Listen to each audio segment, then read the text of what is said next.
And yes, it matters that Wes Streeting and Keir Starmer have taken substantial pro-Israel donations over the years as well, because it speaks to political incentives, doesn't it?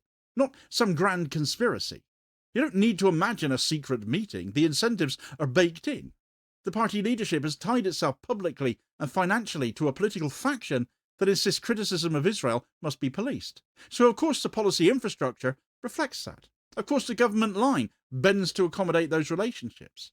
That isn't speculation, that's basic political mechanics.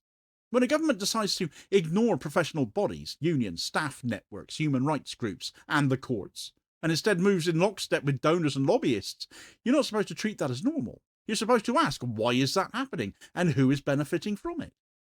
Doctors in Unite have called it exactly as they see it.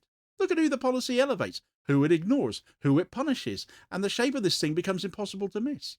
The government keeps insisting this is about tackling racism, but every operational detail points somewhere else entirely, towards restricting what NHS staff can say or show or even feel about Palestine.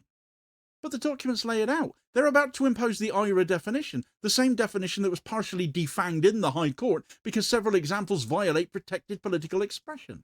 They're planning enhanced antisemitism training that will be tied to statutory and mandatory competencies, meaning you can fail your professional obligations unless you affirm what is essentially a political doctrine.